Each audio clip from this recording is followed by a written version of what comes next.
She showed up with a clipboard, 2 security guards, and a camera ready to shut us down. Called my guests trespassers, said we were breaking HOA rules, but she didn't know one thing. The lake, yeah, that's theirs, but the dock, the trees, the fire pit where we were laughing, all mine, privately deeded, legally untouchable. I waited until she was mid-sentence, then I dropped the document on the table. "Ma'am," I said, "you're standing on my land, and you have no authority here." Her face froze. The guards backed up.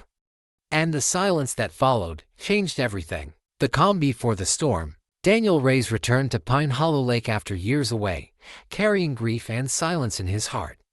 The cottage had been his grandfather's sanctuary, a place of fishing, fireflies, and stories whispered under the stars. Now, Daniel wanted to heal. He invited a few close friends for a quiet weekend, a barbecue, some music, and the soothing lapping of water against the dock. Laughter echoed through the trees for the first time in years, but someone was watching. From across the lake, a pair of sharp eyes studied them through binoculars.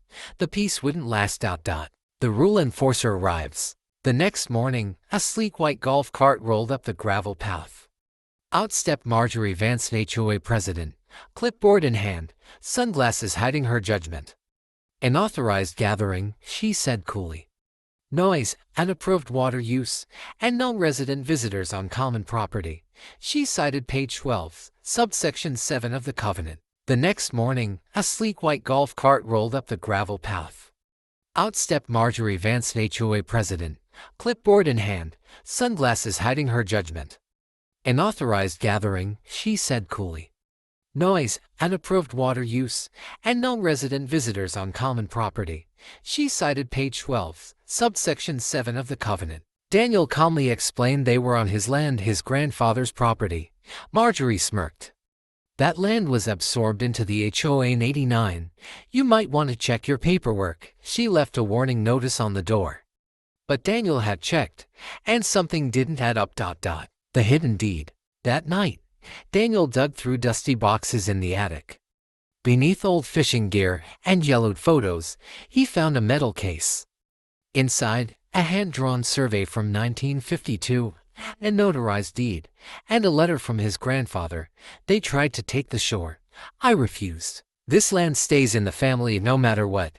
Daniel took the documents to a local land attorney. The truth exploded like a silent thunderclap. The eastern shore, including the dock, had never been sold. It was legally, fully, and exclusively Daniel's private property. The HOA had been wrong for decades. The showdown at sunset. Marjorie returned, this time with a camera, a notepad, and 2 security guards. A larger gathering was underway, a veteran support group sharing stories by the fire.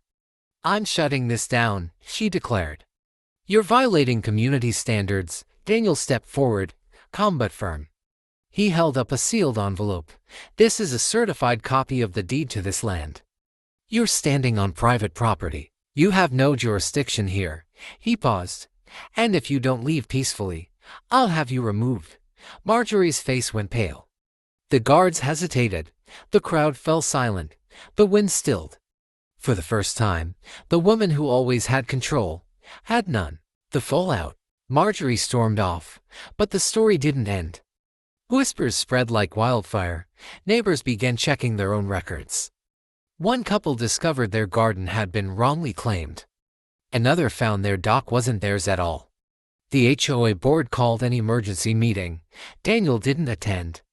Instead, he posted the deed and survey online, not to shame, but to inform. "Knowledge is protection," he wrote.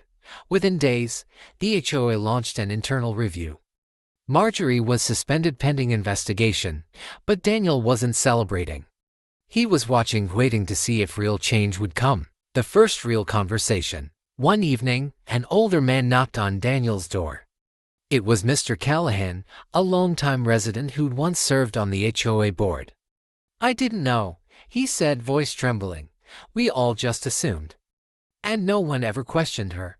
He handed Daniel a photo, his grandfather, shaking hands with early residents, smiling beside the very same dock. "He was one of the good ones," Callahan said. We forgot that. That weekend, Daniel invited Callahan and his grandchildren to the lake. No music, no rules, just stories, fishing, and the quiet joy of being welcomed without permission.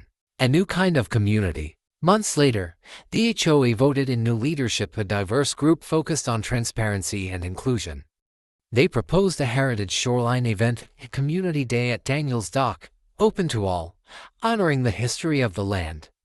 Daniel agreed, not as a victory, but as a bridge. As families gathered, children painted rocks, elders shared memories, and music floated across the water once more. Daniel stood at the edge of the dock, watching the sunset. His grandfather's voice echoed in his mind, "Land isn't just dirt and trees. It's who you let in." He smiled. The lake wasn't just his, but now, respect was shared. And peace, real peace, had finally returned.